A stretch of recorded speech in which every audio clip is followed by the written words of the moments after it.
الرحمن الرحيم. قال الله تبارك وتعالى في القرآن المجيد والفرقان الحميد: لقد كان لكم في رسول الله أسوة حسنة لمن كان يرجو الله واليوم الآخر وذكر الله كثيرا. محترم حضرات، اللہ جل شانہ کا بڑا احسان ہے، اس کا کرم ہے کہ اس نے حضور پاک صلی اللہ علیہ وآلہ وسلم جیسے نبی ہم کو عطا فرمایا. حضور پاک صلی اللہ علیہ وآلہ وسلم تمام انسانوں کے لیے نبی بن کر تشریف لائے، تمام زمانوں کے لیے نبی بن کر تشریف لائے، تمام جگہوں کے لیے نبی بن کر تشریف لائے.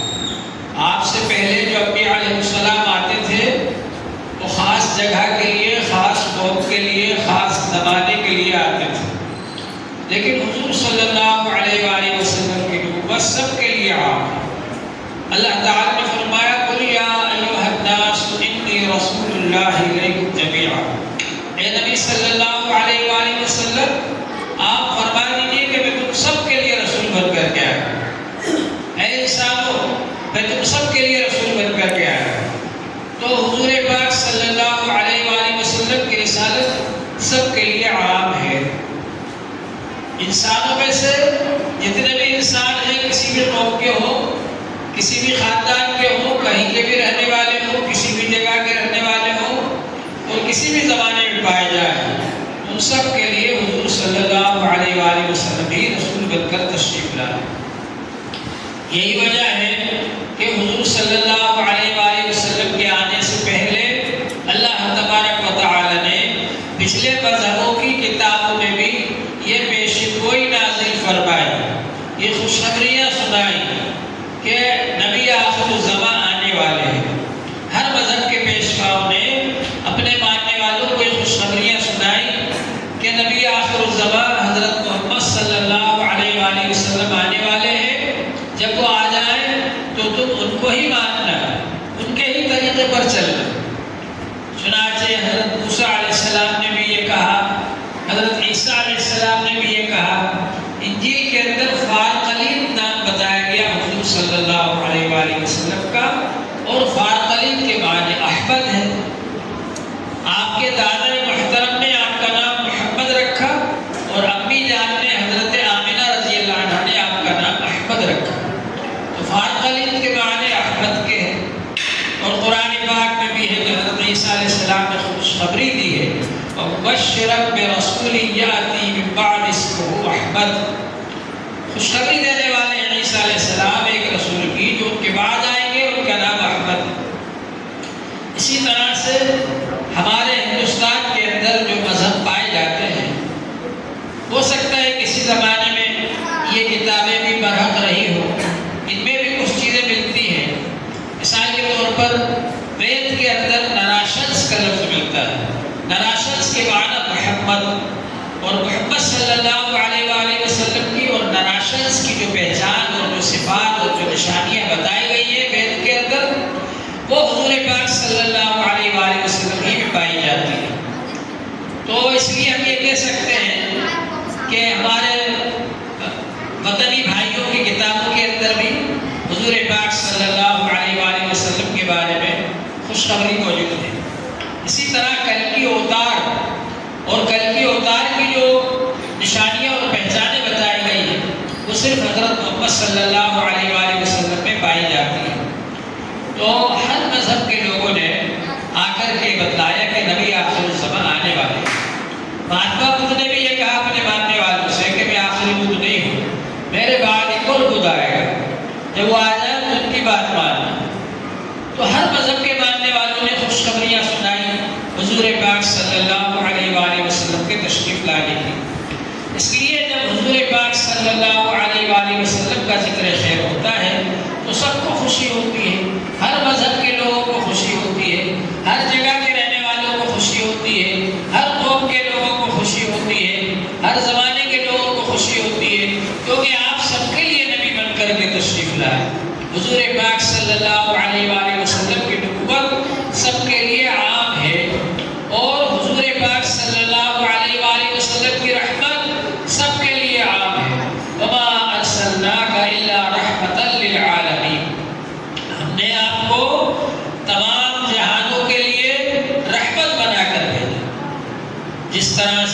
انسانوں کا ایک جہاں ہے، انسان آباد ہے یہاں پر، ایسے ہی فرشتوں کا ایک جہاں ہے، فرشتے آباد ہیں، ایسے ہی جنات کا ایک جہاں ہے، جنات آباد ہیں، ایسے ہی جانور ہیں بہت سارے دنیا کے اندر، نباتات ہیں، جمادات ہیں، یہ سب عالم ہے۔ اور ان تمام عالموں کے لیے نبی پاک صلی اللہ علیہ وآلہ وسلم رسول بن کر کے تشریف لائے۔ پچھلے لوگ فرشتوں کو نہیں مانتے تھے، فرشتوں کا انکار کرتے تھے۔ حضور پاک صلی اللہ علیہ وآلہ وسلم نے بتلایا کہ فرشتوں کو ماننا یہ بھی ایمان کا ایک حصہ ہے۔ 7 چیزیں جن پر ایمان لانا ضروری ہے، ان میں ایک چیز یہ بھی ہے کہ اللہ کی نورانی مخلوق ہے فرشتے، ان کو ماننا بھی ضروری ہے کہ وہ اللہ کی مخلوق ہے اور اللہ کی نورانی اور معصوم مخلوق ہے، اللہ کی نافرمانی نہیں کرتے اور اللہ نے جس کام پر لگا دیا ہے اسی میں لگے رہتے ہیں۔ تو فرشتوں کو بھی حضور پاک صلی اللہ علیہ وسلم نے تعارف کرایا ان کا اور لوگوں کو بتلایا کہ ان کو ماننا ضروری ہے۔ اس لیے گویا کہ فرشتے بھی آپ کے تشریف لانے سے بہت خوش، اور جنات کی طرف تو حضور صلی اللہ علیہ وآلہ وسلم رسول بنا کر بھیجے گئے۔ جنات نے آپ کی زبان مبارک سے قرآن پاک سنا، انا سمعنا قرآنا یہدی الی الرشد، ہم نے قرآن پاک سنا، انا سمعنا قرآنا عجبا یہدی الی الرشد، عجیب قرآن سنا ہم نے جو کہ ہدایت دیتا ہے، سیدھا راستہ دکھاتا ہے۔ تو جنات نے بھی حضور پاک صلی اللہ علیہ وآلہ وسلم سے قرآن پاک سنا اور اپنی قوم کو جا کر تبلیغ کی اور آپ پر ایمان لائے، تو آپ جنات کے بھی نبی ہیں۔ اسی طرح انسانوں میں بہت سارے طبقات ہوتے ہیں۔ انسانوں کے اندر جس طرح سے مرد ہیں ایسے ہی خواتین ہیں۔ خواتین کے ساتھ میں ہر زمانے میں ظلم و زیادتی ہوتی رہی، حتیٰ کہ حضور پاک صلی اللہ علیہ وآلہ وسلم کے تشریف لانے سے پہلے خواتین کا، عورتوں کا کوئی درجہ، کوئی مقام، کوئی مرتبہ نہیں تھا۔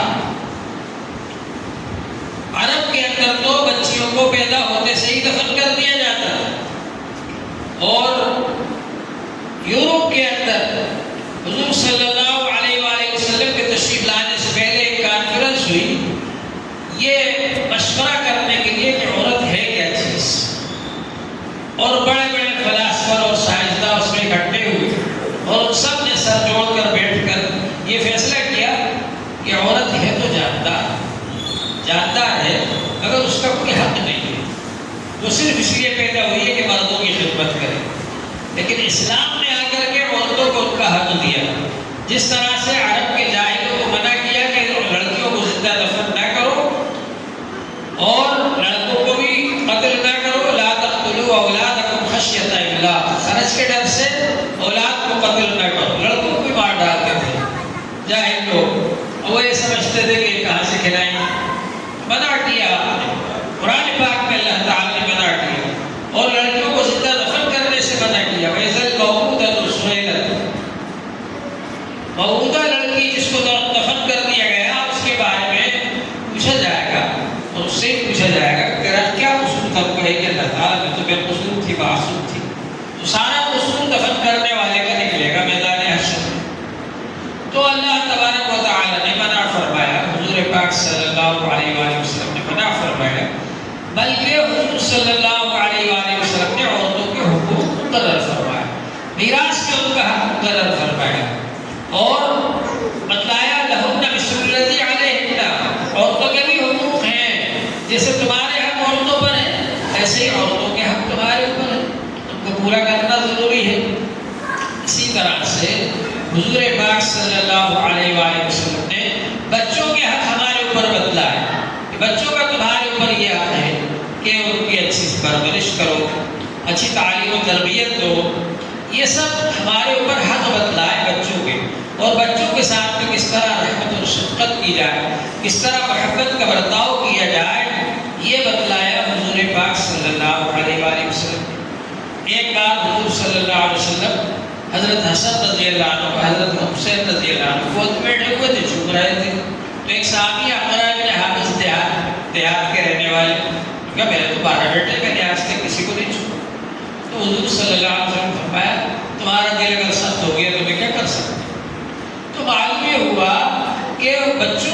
طرح برتاؤ کرنا چاہیے. حضور صلی اللہ علیہ وسلم بچوں پر بڑی شفقت اور محبت فرماتے تھے. بچوں کو مارنے سے آپ نے منع فرمایا. تو معلوم یہ ہوا کہ حضور پاک صلی اللہ علیہ وآلہ وسلم بچوں کے لیے بھی نبی بن کر تشریف لائے, جوانوں کے لیے بھی نبی بن کر تشریف لائے. جوانوں کی آپ نے اصلاح فرمائی, جوانوں کو کس طرح سے خدمت کرنا چاہیے, ماں باپ کی, رشتہ داروں کی, کس طرح سے پاک دامنی کے ساتھ رہنا چاہیے, کس طرح سے ان کو مل جل کر رہنا چاہیے, کمزوروں کی خدمت کرنا چاہیے. یہ آپ نے بتایا کہ جوانی کی طاقت کو غلط استعمال نہ کرو بلکہ اس کو صحیح استعمال کرو, کمزوروں کی خدمت کرنے میں لگاؤ. اسی طرح حضور پاک صلی اللہ علیہ وآلہ وسلم بوڑھوں کے لیے بھی رحمت بن کر تشریف لائے. آپ نے بوڑھے ماں باپ کی خدمت کرنے کی تعلیم دی, اور جو زیادہ عمر کے لوگ ہیں ان کے ساتھ اچھا برتاؤ کرنے کا آپ نے حکم فرمایا. فرمایا کہ کوئی شخص کسی کی زیادہ عمر کی وجہ سے اگر اس کا اکرام کرے گا, اس کی خدمت کرے گا, تو جب وہ اس عمر کو پہنچے گا تو اللہ تعالیٰ اس کے لیے بھی ایسے لوگ مقرر کر دے گا جو اس کی خدمت کریں گے, اس کا اکرام کریں گے. تو معلوم یہ ہوا کہ بوڑھوں کے لیے بھی آپ رحمت بن کر کے تشریف لائے. اسی طرح سے حضور صلی اللہ علیہ وآلہ وسلم نے جہاں مسلمانوں کے حقوق بیان فرمائے, غیر مسلموں کے حقوق بھی بیان فرمائے, رشتہ داروں کے حقوق بیان فرمائے کہ رشتہ داروں کے ساتھ میں اچھا برتاؤ کرو. صل من قطعک واعف عمن ظلمک واحسن الی من اساء الیک, جو تم سے رشتہ توڑے اس سے رشتہ جوڑو. صل من قطعک, اور جو تمہارے ساتھ بدسلوکی کرے اس کے ساتھ اچھا سلوک کرو. احسن الی من اساء الیک, اور فرمایا واعف عمن ظلمک, جو تمہارے اوپر ظلم کرے اس کو معاف کرو. کتنے اونچے اخلاق کی تعلیم دی حضور پاک صلی اللہ علیہ وآلہ وسلم. اسی طرح سے حضور پاک صلی اللہ علیہ وآلہ وسلم نے میاں بیوی کے حقوق ایک دوسرے پر بیان فرمائے.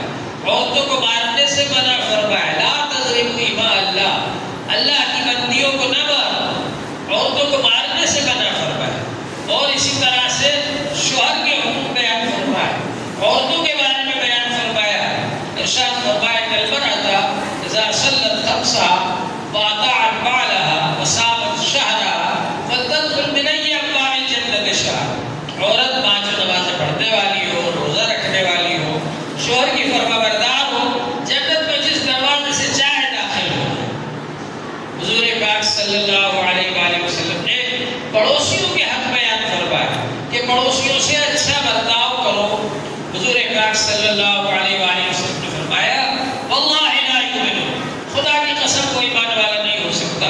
واللہ لا یؤمن, خدا کی قسم کوئی ایمان والا نہیں ہو سکتا. واللہ لا یؤمن, خدا کی قسم کوئی ایمان والا نہیں ہو سکتا. صحابہ کرام نے پوچھا من یا رسول اللہ, اللہ کے رسول کون ایمان والا نہیں ہو سکتا؟ آپ نے فرمایا اللہ یأمن جاره بوائقه, جس کی شرارتوں سے اس کے پڑوسی امن میں نہ ہو وہ ایمان والا نہیں ہو سکتا. تو حضور پاک صلی اللہ علیہ وآلہ وسلم نے ایسی پاکیزہ تعلیمات دی ہم لوگ, اور ان پاکیزہ تعلیمات کی وجہ سے جو صحابہ کرام آپ پر ایمان لائے, جنہوں نے آپ سے تعلیم حاصل کی, جنہوں نے آپ سے تربیت حاصل کی, اللہ تبارک و تعالی نے اس صحابہ کرام کو تمام دنیا میں سب سے زیادہ بہترین امت بنا دیا. کنتم خیر امت, صحابہ سے خطاب ہے, صحابہ سے کہا اللہ تعالیٰ, جو کہ قرآن نازل ہو رہا تھا اس وقت موجود تھے. کنتم خیر امت, تم ہو سب سے بہترین. صحابہ کرام کو اللہ تعالیٰ نے سب سے بہترین جماعت, سب سے بہترین امت بنا دیا. ان تعلیمات کی وجہ سے, اس تربیت کی وجہ سے جو انہوں نے رسول پاک صلی اللہ علیہ وآلہ وسلم سے حاصل کی.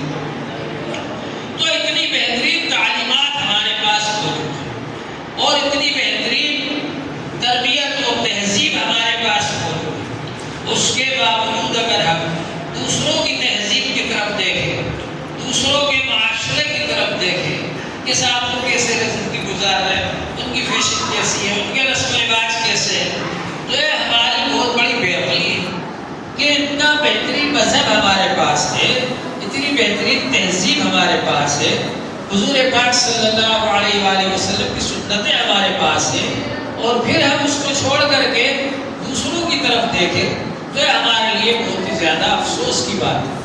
تو ہونا یہ چاہیے کہ ہم لوگ حضور پاک صلی اللہ علیہ وآلہ وسلم کی زندگی کو آئیڈیل بنائیں، نمونہ بنائیں۔ رسول پاک صلی اللہ علیہ وآلہ وسلم کی زندگی کو اللہ تعالی نے تمام انسانوں کے لیے آئیڈیل بنایا، نمونہ بنایا کہ اگر اللہ کی پسندیدہ زندگی گزارنا چاہتے ہو تو رسول پاک صلی اللہ علیہ وآلہ وسلم کے طریقے کے مطابق زندگی گزارو۔ اللہ کے دربار میں وَمَن يَبْتَغِ غَيْرَ الْإِسْلَامِ دِينًا فَلَن يُقْبَلَ مِنْهُ، اسلام کے علاوہ کوئی اور دین لے کر پہنچو گے، کسی اور طریقے سے زندگی گزار کر پہنچو گے، اللہ کے یہاں ہرگز قبول نہیں۔ اللہ کے یہاں وہ زندگی قبول ہے جو حضور پاک صلی اللہ علیہ وآلہ وسلم ہم کو دے کر کے کہے۔ تو ہر کام جو بھی ہم کام کریں اس وقت یہ دیکھیں کہ رسول پاک صلی اللہ علیہ وآلہ وسلم نے اس کام کو کیسے کیا ہے۔ رسول پاک صلی اللہ علیہ وآلہ وسلم کھانا کیسے کھاتے تھے، آپ پانی کیسے پیتے تھے، آپ مجلس میں کیسے بیٹھتے تھے، آپ لوگوں سے کس طرح بات چیت کرتے تھے، آپ کس طرح چلتے تھے، کس طرح پھرتے تھے، آپ نے خرید و فروخت کس طریقے سے کی، آپ نے شادی کیا کس طریقے سے کیے، حضور پاک صلی اللہ علیہ وآلہ وسلم نے لوگوں کے ساتھ کس طرح معاملہ کیا، آپ نے حکومت کس طریقے سے کی، ہر چیز میں حضور پاک صلی اللہ علیہ وآلہ وسلم کی سنتیں موجود ہیں، وہ ہمیں معلوم کرنا ہے اور اس طریقے پر عمل کرنا ہے اگر ہم کو دنیا میں کامیابی حاصل کرنا ہے اور آخرت میں بھی کامیابی حاصل کرنا ہے۔ دنیا کے اندر لوگوں نے جو فارمولے پیش کیے زندگی گزارنے کے، جو طریقے بتائے، دنیا ہی میں فیل ہو گئے۔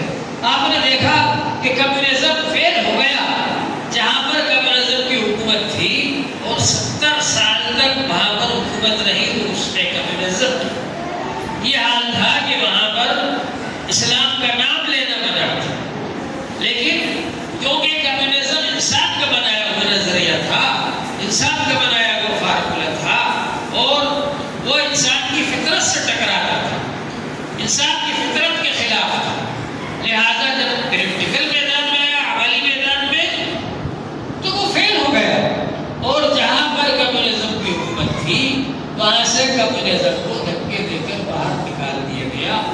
آپ کمیونزم کی حکومت نہیں، کیوں نہیں ہے کہ وہ نظریہ اسلام کے خلاف تھا، انسان کی فطرت کے خلاف۔ حضرت مولانا عبید اللہ سندھی رحمۃ اللہ علیہ جب یہ آزادی کی تحریک چلا رہے تھے تو روس بھی گئے، تو لینن جس نے کہ یہ کمیونزم کو جاری کیا تھا، لینن سے ملاقات کی اور اسلام کا نظام مالیات بتایا کہ اسلام کا نظام مالیات یہ ہے، تو اس نے کہا حضرت اگر آپ کچھ دنوں پہلے آ جاتے تو ہم کمیونزم کو جاری نہیں کرتے، اسی نظام کو جاری کرتے، کیونکہ اس سے بہتر تو مالیات کا کوئی نظام ہی نہیں۔ اتنا بہترین نظام اللہ تعالیٰ نے آپ کو دی، اس کے بعد آپ غافل ہیں، آپ سمجھتے ہیں ان لوگوں کی فیشن اچھی، ان لوگوں کا طریقہ اچھا، ان لوگوں کے رسم و رواج اچھے۔ سب سے بہترین نظام ہمارے پاس ہے۔ امریکہ کے اندر سرمایہ دارانہ نظام چل رہا ہے، مالدار غریبوں سے سود لے لے کر اور زیادہ مالدار بنتا چلا جا رہا ہے اور غریب بیچارہ سود دے کر اور زیادہ غریب بنتا چلا جا رہا ہے، لوگوں کا خود چوس کر کے مالدار بن رہا ہے۔ اسلام نے اس سے منع کیا، سودی لین دین کو حرام قرار دیا، اور اسلام نے جو نظام کا مالیات کا نظام دیا ہے وہ اتنا بہترین ہے کہ اگر اس کو لوگ اختیار کر لیں تو اس کی وجہ سے معاشرے کے اندر امن و سلامتی آ جائے۔ امریکہ نے سرمایہ دارانہ نظام میں غریب اور امیر کا جھگڑا پیدا کر دیا، غریب سے جب سود وصول کیا جائے گا اور امیر سود لے کر کے ترقی کرے گا تو غریب کے دل میں نفرت پیدا ہوگی امیر کی اور جھگڑے ہوں گے اور اختلافات ہو رہے ہیں، اس کو امریکہ ختم نہیں کر پائے۔ اسی طرح سے اسلام نے یہ بتایا کہ سارے انسان برابر، یا ایھا الناس انا خلقناکم من ذکر و انثی وجعلناکم شعوبا وقبائل لتعارفوا ان اکرمکم عند اللہ اتقاکم۔ اے انسانوں، ہم نے تم کو ایک ماں باپ سے بنایا اور پھر ہم نے تمہارے خاندان بنا دیے، برادریاں بنا دی پہچان کے لیے، لیکن اس بات سے زیادہ عزت والا وہ ہے جو سب سے زیادہ اللہ سے ڈرنے والا، تقوی والا، وہ اللہ کے نزدیک سب سے زیادہ عزت والا ہے۔ تو سارے انسان کو برابر قرار دیا۔ افریقہ میں ابھی تک کالے گوروں کی لڑائی چل رہی، کالوں کی لائن الگ، گوروں کی لائن الگ، کالے گوروں کی لڑائی چل رہی، وہاں پر نسل پرستی پائی جاتی ہے۔ اور ہمارے یہاں بھی نسل پرستی پائی جاتی ہے، کچھ خاندان اونچے سمجھے جاتے ہیں، کچھ خاندان نیچے سمجھے جاتے ہیں۔ اونچے خاندان والا جو ہے اس کے سامنے نیچے خاندان والا کرسی پر نہیں بیٹھ سکتا، اونچی جگہ پر نہیں بیٹھ سکتا، اس کے سامنے سینہ تان کر بات نہیں کر سکتا۔ بہت سارے یہاں پر ہندوستان کے اندر رسم و رواج ایسے ہیں جس کی وجہ سے کچھ لوگوں کو نیچے کا خاندان سمجھا جاتا ہے اور ان کے سامنے امتیازی برتاؤ کیا جاتا ہے، اونچ نیچ کا برتاؤ کیا جاتا ہے۔ حضرت خواجہ معین الدین اجمیری رحمۃ اللہ علیہ جب یہاں آئے تو جو ایسے لوگ تھے بیچارے دبے کچلے پسماندہ پچھڑے ہوئے، ان سب کو گلے لگاتے تھے۔ وہ لوگ سوچتے رہے یہاں کے لوگ تو ہم سے نفرت کرتے، ہمارے سائے سے بھاگتے، یہ کیسے بزرگ تھے جو کہ ہم کو سینے سے لگاتے۔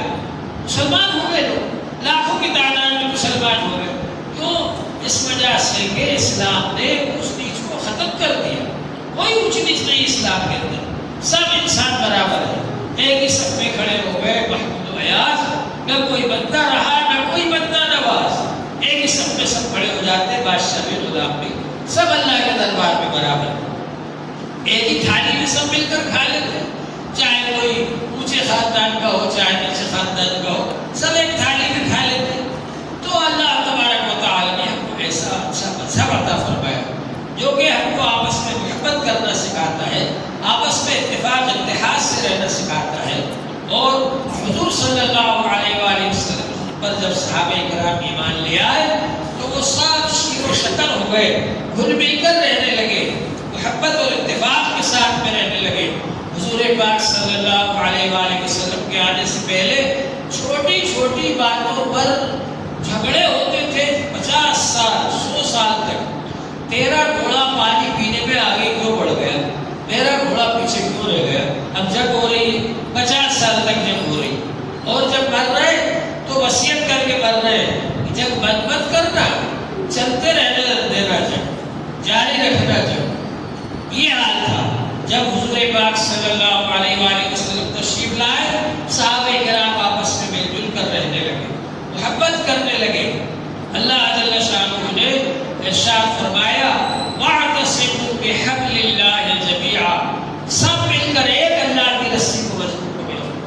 وَاذْكُرُوا نِعْمَتَ اللَّهِ عَلَيْكُمْ، اللہ کا یہ احسان یاد رکھو، اِذْ كُنتُمْ أَعْدَاءً، تم ایک دوسرے کے دشمن تھے، اللہ تعالیٰ نے تمہارے دلوں کو جوڑ دیا، تمہارے دلوں میں محبت پیدا کر دی اور تم کو بھائی بھائی بنا دیا۔ تو اللہ تبارک و تعالیٰ نے ہم کو ایسا اچھا مذہب عطا فرمایا۔ ہمارا یہ فرض ہے کہ ہم اس کی کوشش کریں کہ ہم حضور صلی اللہ علیہ وآلہ وسلم کی سنتوں کے مطابق عمل کریں۔ حضور صلی اللہ علیہ وسلم کی سنتوں پر عمل کرنے سے دنیا میں بھی کامیابی ملے گی، آخرت میں بھی کامیابی ملے گی، اس لیے کہ اللہ تعالیٰ نے بھیجا ہوا قانون ہے، اور اللہ تعالیٰ کو معلوم ہے انسان کون سے کام کرے گا تو اس کے لیے فائدے مند ہے، اس کی زندگی کے لیے، اس کی صحت و تندرستی کے لیے اور سماج کے لیے۔ وہ احکام اللہ نے دیے ان کے کرنے کا حکم فرمایا، اور جو چیزیں انسان کے لیے نقصان دہ ہیں ان سے منع فرمایا، بچنے کا حکم فرمایا۔ اور حضور صلی اللہ علیہ وآلہ وسلم نے اللہ کے ان حکموں پر عمل کر کے بتلایا۔ قرآن پاک کتابی شکل میں موجود ہے، اور حضور صلی اللہ علیہ وسلم چند باتیں قرآن پاک تھے، حضور پاک صلی اللہ علیہ وسلم نے اس پر عمل کر کے بتلایا، عملی شکل قرآن پاک میں۔ حضور صلی اللہ علیہ وآلہ وسلم کی سنتیں ہیں، تو حضور صلی اللہ علیہ وسلم کی سنتوں پر ہم عمل کرنے کی کوشش کریں۔ آج موجودہ زمانہ یہ ریسرچ کا زمانہ ہے، تحقیقات کا زمانہ ہے۔ بڑے بڑے سائنسداں جنہوں نے عمریں کھپا دی تحقیقات کرنے میں، ریسرچ کرنے میں، وہ سنتوں کے بارے میں، آیتوں کے بارے میں ریسرچ کر رہے ہیں، تحقیقات کر رہے ہیں کہ اللہ نے یہ حکم فرمایا، اس سے کیا فائدہ ہے انسان کو زندگی میں، صحت میں، تندرستی میں، سماج میں۔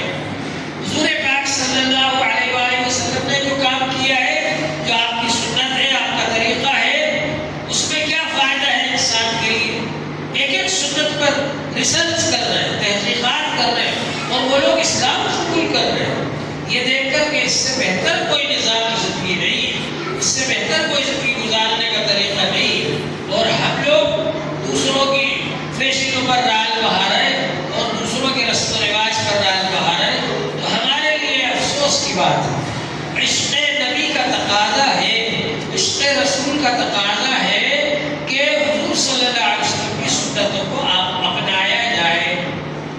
ہم لوگ معلومات کریں، علماء کرام سے پوچھیں کہ حضور صلی اللہ علیہ وسلم کس طریقے سے سرما لگاتے تھے، کس طریقے سے آپ لباس پہنتے تھے، کس طریقے سے آپ بال رکھتے تھے، کس طریقے سے حضور صلی اللہ علیہ وسلم لوگوں کے ساتھ بات چیت کرتے تھے، کس طریقے سے حضور صلی اللہ علیہ وسلم مجلس میں رہتے تھے، گھر میں آپ کے کیا معاملات تھے، گھر والوں کے ساتھ کیسا برتاؤ تھا، سب چیزیں ہمارے بزرگوں نے الحمدللہ حضور صلی اللہ علیہ وسلم کی زندگی کے بارے میں ایک ایک بات سب کتابوں میں لکھی ہے۔ کسی چیز میں ہم محتاج نہیں ہے کسی کے، صرف حضور صلی اللہ علیہ وسلم کی زندگی ہے۔ ساری دنیا کے اندر جتنے انبیاء علیہ السلام آئے، جتنے رفان پر آئے، جتنے اصلاح کرنے والے آئے، کسی کی زندگی محفوظ نہیں، صرف حضور صلی اللہ علیہ وسلم کی زندگی ایک ایک بات محفوظ ہے حضور صلی اللہ علیہ وسلم کی، حتیٰ کہ خانگی کام، گھریلو کام، کہ گھر میں آپ کس طرح رہتے تھے، یہ سب چیزیں بھی کتابوں کے اندر موجود ہیں، حدیثوں کے اندر موجود ہیں۔ یہ بہت بڑا کارنامہ ہے محدثین کا کہ انہوں نے حضور صلی اللہ علیہ وسلم کے بارے میں ایک ایک بات حدیثوں کے اندر بیان فرما دی، امت کو پہنچا دی، تاکہ امت اس کے مطابق عمل کرے۔ اب اس کے بعد بھی اگر ہم عمل نہ کریں، ہمارے لیے بڑے افسوس کی بات ہے۔ آج ہم کہہ سکتے ہیں حدیث کی روشنی میں کہ حضور پاک صلی اللہ علیہ وسلم کے بارے میں پوری معلومات ہم کو ہے، ایک ایک بات ہم کو معلوم ہے، اور یہ وہی حدیثیں ہیں جو حضور پاک صلی اللہ علیہ وسلم نے بیان فرمائی، یا جو کام کر کے آپ نے دکھایا صحابہ کرام کو، وہی حدیثیں آج ہمارے پاس موجود ہیں، وہی قرآن پاک آج ہمارے پاس موجود ہے جو کہ حضور پاک صلی اللہ علیہ وسلم پر نازل ہوا تھا۔ یہ ہمارے بزرگوں کا کارنامہ ہے کہ انہوں نے اس کو نسل در نسل، پیڑھی در پیڑھی یہ چیزیں تک پہنچائی ہے۔ اب ہمارا ایک فرض ہے کہ ہم اپنی زندگی کو اس کی روشنی میں گزاریں، اس کے خلاف عمل نہ کریں۔ یہ ربیع الاول کا مہینہ آ کر ہر سال جھنجھوڑتا ہے آپ کہ نبی پاک صلی اللہ علیہ وسلم سے تمہارا رشتہ اور تمہارا تعلق اور محبت کس درجے کی ہے، اس کو جانچو اپنے اندر۔ کتنے لوگوں نے ربیع الاول آنے کے بعد داڑھی رکھنے کے بارے میں پکا ارادہ کر لیا، کتنے لوگوں نے ارادہ کر لیا کہ ہم حضور صلی اللہ علیہ وسلم کے طریقے کے مطابق سنت لباس پہنیں گے، کتنے لوگوں نے ارادہ کر لیا کہ ہم حضور صلی اللہ علیہ وسلم کی سنتوں کی روشنی میں زندگی گزاریں گے اور حضور صلی اللہ علیہ وسلم کے طریقوں کے خلاف عمل نہیں کریں گے۔ یہ فیصلہ کرنے کا وقت کوشش کیجیے کہ ہماری آئندہ زندگی حضور صلی اللہ علیہ وسلم کے طریقے کے مطابق گزر جائے، حضور صلی اللہ علیہ وسلم کے طریقے کے خلاف ہماری زندگی نہ گزرے۔ حضور پاک صلی اللہ علیہ وسلم نے فرمایا ایک بار حضرت انس رضی اللہ تعالیٰ عنہ، یا بنیا، اے بیٹے، لو قدرت ان تصبح وتمسی وليس في قلبك غش لأحد فافعل۔ اے بیٹے، اے پیارے بیٹے، انس رضی اللہ عنہ ہے 10 سال کی عمر میں ان کی والدہ لا کر حضور کی خدمت میں چھوڑ گئی اور 10 سال تک انہوں نے حضور صلی اللہ علیہ وسلم کی خدمت کی، اور حضرت انس رضی اللہ عنہ فرماتے ہیں کہ 10 سال میں کبھی حضور صلی اللہ علیہ وسلم نے مجھے ڈانٹا نہیں، مارا نہیں، کبھی یہ نہیں کہا کہ ایسا کام کیوں کر لیا، وہ کام کیوں نہیں کیا۔ ہماری کوئی خدمت کرے ہم اس کو 10 منٹ میں 10 بار ڈانٹ دیں، ارے کیسے ہوتا ہے، یہ نہیں کیے، وہ نہیں کیے۔ حضرت انس رضی اللہ عنہ نے 10 سال تک حضور صلی اللہ علیہ وسلم کی خدمت کی۔ 10 سال کے عرصے میں حضور صلی اللہ علیہ وسلم نے کبھی ان کو ڈانٹا نہیں، مارا سے فرما رہے ہیں حضور صلی اللہ علیہ وسلم، یا بنیا، اے پیارے بیٹے، ان قدرت ان تصبح وتمسی وليس في قلبك غش لأحد، اگر تو ایسی زندگی گزار سکتا ہے کہ صبح اور شام ہر وقت تیرے دل میں کسی کے بارے میں کوئی کینہ کپٹ نہ ہو، کوئی بغض نہ ہو، کوئی خرابی نہ ہو کسی کے بارے میں تیرے دل کے اندر، تو ایسی زندگی گزار۔ فرمایا وذالک من سنتی، یہ ہے میرا طریقہ، اور فرمایا ومن احب سنتی فقد احبنی، جس نے میرے طریقے سے محبت کی اس نے مجھ سے محبت کی۔ رسول پاک صلی اللہ علیہ وآلہ وسلم سے محبت کرنے کا کیا طریقہ ہے؟ ہر ایک سے محبت کرنے کا طریقہ الگ الگ ہوتا ہے، اولاد سے محبت کرنے کا طریقہ الگ ہوتا ہے، ماں باپ سے محبت کرنے کا طریقہ الگ ہوتا ہے، بیوی سے محبت کرنے کا طریقہ الگ